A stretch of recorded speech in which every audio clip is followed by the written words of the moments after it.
DNI Coates, he oversees the 16 intelligence agencies. It's described to us as a regularly scheduled meeting, but the source said they do anticipate that this records request, which relates to an intelligence source and the information that was gathered from that, will likely come up.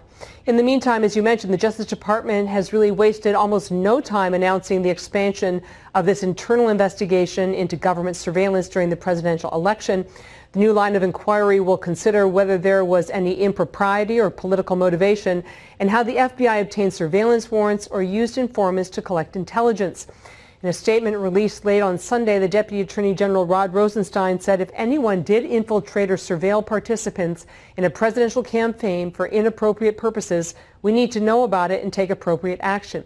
As part of its ongoing reporting, Fox News has learned the Republican chairman of the House Intelligence and Oversight Committees, Devin Nunes and Trey Gowdy, want a discrete set of records, about 200, related to the intelligence source and whether information from that source was used in the Russia investigation or for obtaining surveillance warrants.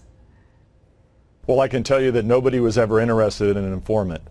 We asked for specific documents that we still have not received from the Department of Justice. So they continue to leak out things about this informant, and we don't know if there's one informant or more informants because there's so much out there now. It's really getting tough to follow, and all we're asking for is give us the documentation that you used to start this investigation. Republican congressional investigators also question whether Rosenstein may have a conflict because he signed off on at least one of the surveillance warrants during the campaign, the renewals, Dana. Chairman Nunes is certainly correct. It is hard to follow, and they just keep throwing more and more information out there. Catherine, I understand there's strong reaction from Democrats. There is. Senior Senate Democrat Dianne Feinstein, who sits on the Intelligence and Judiciary Committees, writing in a tweet the president's statement indicating that he will order the Justice Department to investigate the FBI could not be more disturbing, and reiterates his deep contempt for the rule of law. Also, the senior Democrat on the powerful Senate Intelligence Committee said the spy claims have no foundation. I have no information that would indicate that the president's tweets or theory of the case is at all based in truth. Warner's statements, of course, have weight because as the ranking Democrat on the Intelligence Committee, he would have access to that type of information, Dana. All right, Catherine, thank you for that report.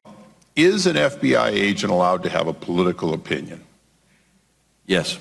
Is an FBI agent allowed to communicate that political opinion to their wife or even their mistress? Yes. So nothing in a text simply communicating a political opinion would be cause for firing or any other action under the ordinary rules of the FBI or any federal person, correct? I think each question would have to be based on its own circumstances.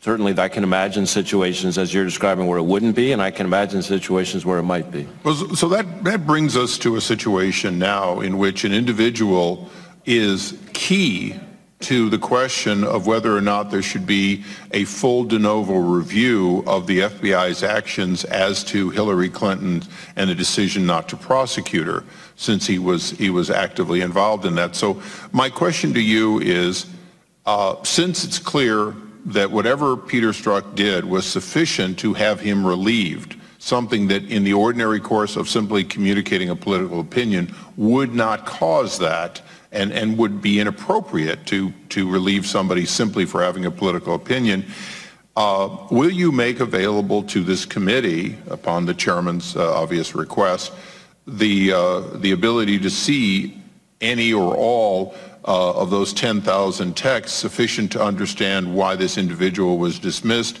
and how it might be relevant to the question of the objectivity of Director Comey's investigation and conclusions?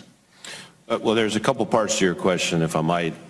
First, I want to be clear that the individual in question has not been dismissed or he's not been what happened dismissed, was, but he's been relieved from the duties he had, and he's now in HR, which reassigned. He was reassigned away from the special counsel investigation, which is different than disciplinary action. Second, as to the question of access to the text messages, We'd be happy to try to work with the committee on that. I want to be sensitive to the fact that there is an active, very active, outside independent investigation by the Inspector General, and the last thing I want to do, and I think the last thing this committee would want to do, would somehow compromise or interfere with that. So we'll have to go through a process to assess how we can be sensitive to those operational considerations, while at the same time, as we should be responsive to Congress and this committee and its oversight responsibility. Would the gentleman yield on that? Of course I'd yield to Chairman. I thank the gentleman for yielding. We have been in communication with the Inspector General. We very much respect the investigation that is taking place there. And we have asked the Department of Justice and through them the Federal Bureau of Investigation for all of the 1.2 million documents that have been provided to the Inspector General, minus those that relate to any particular ongoing grand jury investigation. Now, I have received back from the Assistant Attorney General, Mr. Boyd, a letter indicating that they will make a fulsome response to that request. So I would like, in following up with Mr. Ice's question, to hear you tell us that you will also provide us with that honoring of that fulsome request, because most of those documents that the department has committed to provide are coming from the Federal Bureau of Investigation. Certainly, I don't mean to suggest that we wouldn't be fully responsive and cooperative with the committee. I'm simply saying that we would work with the Justice Department in making sure that we have considered all the appropriate factors that we need to make sure that we're not doing something on the in terms of unintended consequences with ongoing investigations, but we have no desire to frustrate the very legitimate oversight requests of this committee. Would the chairman yield for a moment? Yes, I yield to the gentleman. Thank you. I just want to ask the director if can this kind or does this kind of document request of the Inspector General on an ongoing investigation, could it interfere with that investigation? Is it proper to respond fulsomely? I mean, what are the limitations here? Well, I think a lot of that requires, as the chairman referenced, us to make sure that we are touching base with the Inspector General, since it's his investigation and not ours. If the Inspector General is comfortable with the information being provided and that it's not going to interfere with or impede his investigation, then that's one very, very significant consideration that can be put to the side.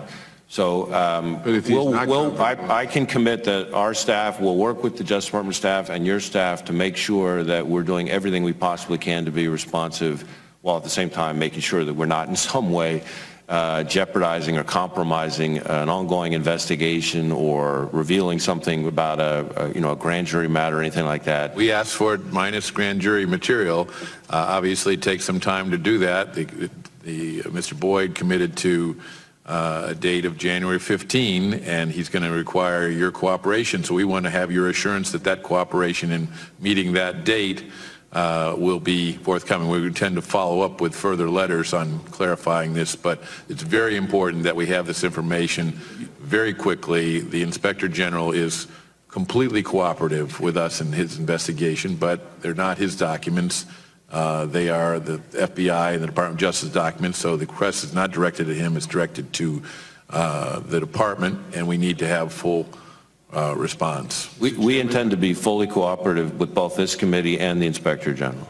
Director, was Agent Peter Strzok the former deputy head of counterintelligence at the FBI?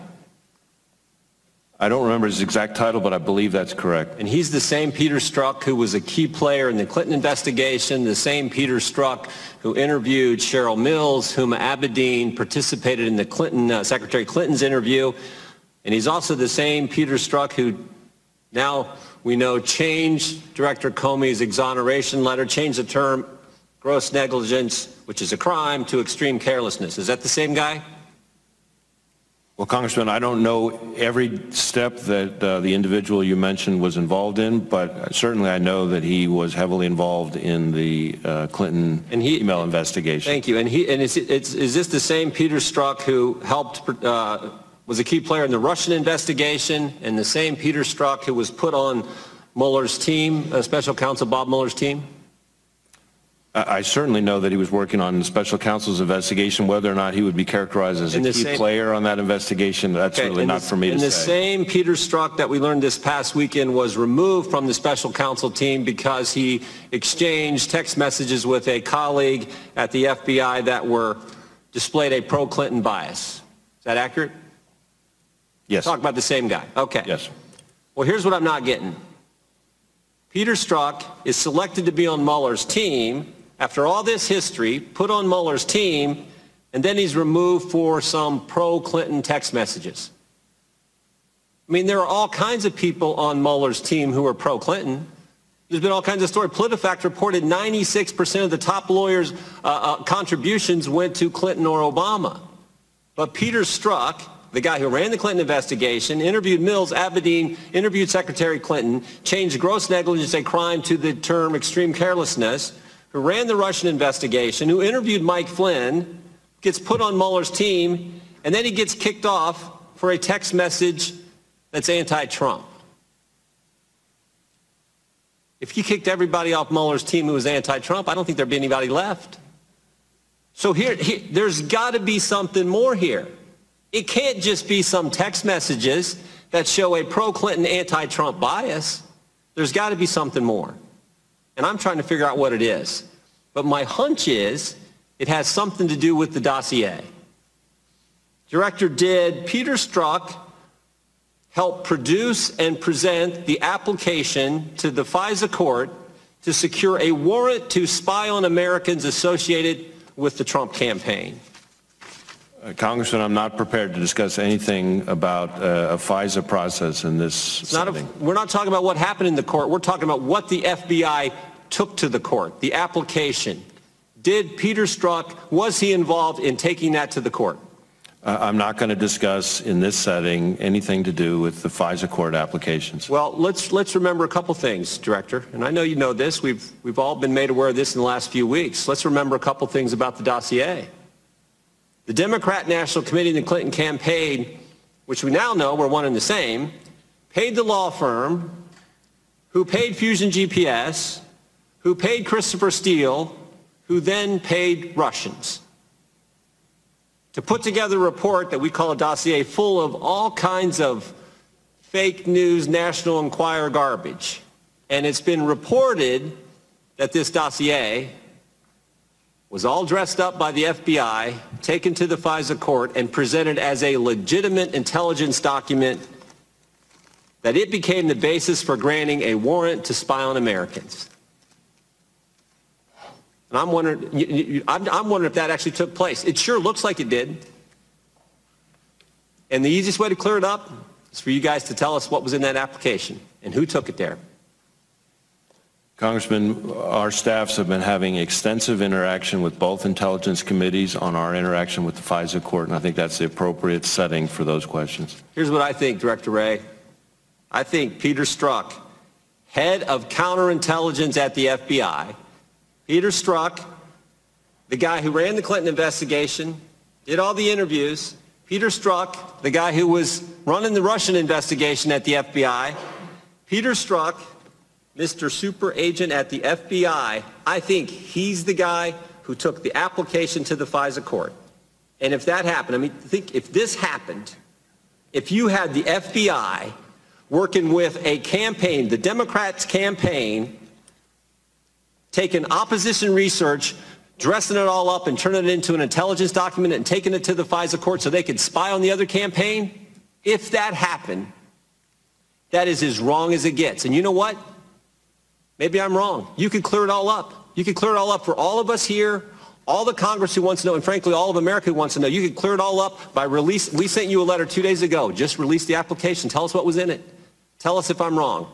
But I don't think I am.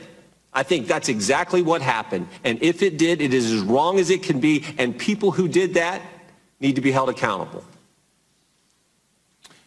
Congressman, we will not hesitate to hold people accountable after there has been an appropriate investigation, independent and objective, by the Inspector General into the handling of the prior matter. And based on that, I will look at all available remedies depending on what the facts are when they are found. As to the access to the dossier, that's something that is subject of ongoing discussion between my staff and the various intelligence committees. There's nothing prohibiting you, Director. Is there anything prohibiting you from showing this committee what was presented to the FISA court? The application you all put together at the FBI that was presented to the FISA court. Is there anything preventing you from showing us that? The time of the gentleman has expired. The Director can respond. I do not believe that I can legally and appropriately share a FISA court submission with this committee. I'm talking about what the FBI put together, not what the court had, what you took there, what was the process put together, what you presented, what you took to the court. When I sign FISA applications, which I have to do almost every day of the week, they are all covered with a classified information cover.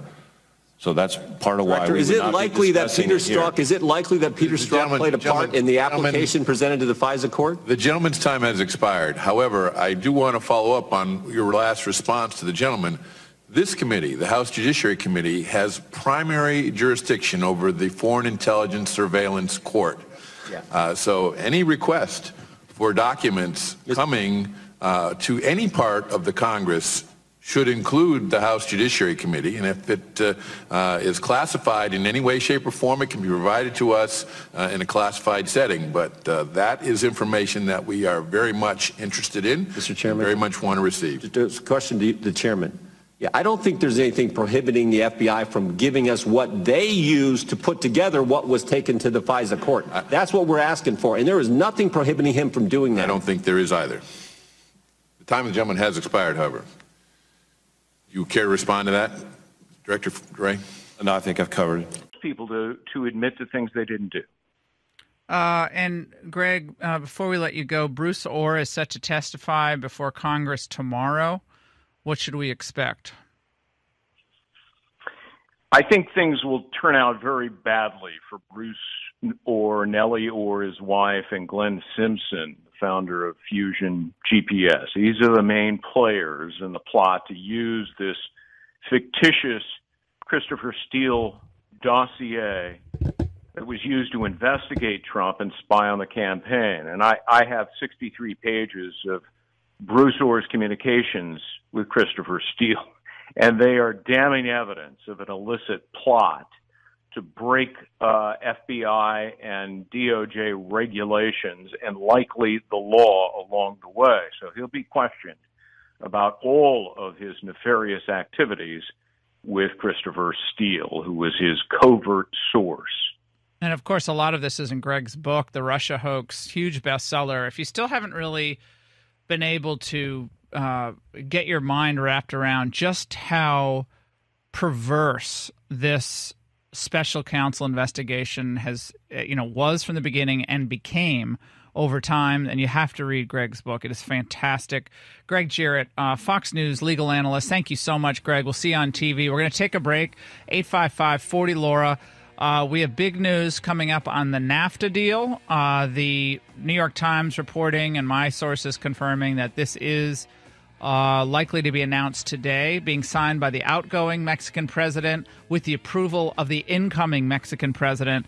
But pretty boy Justin Trudeau might be might decide to make it a bilateral deal just with Mexico and the United States. Fine by us. I mean, we'd like to have you in, but if you're not, you go to town and try to use that for domestic politics. We're not going to allow you to hold America hostage because of your domestic concerns. But we're going to take a break. 855-40-LAURA.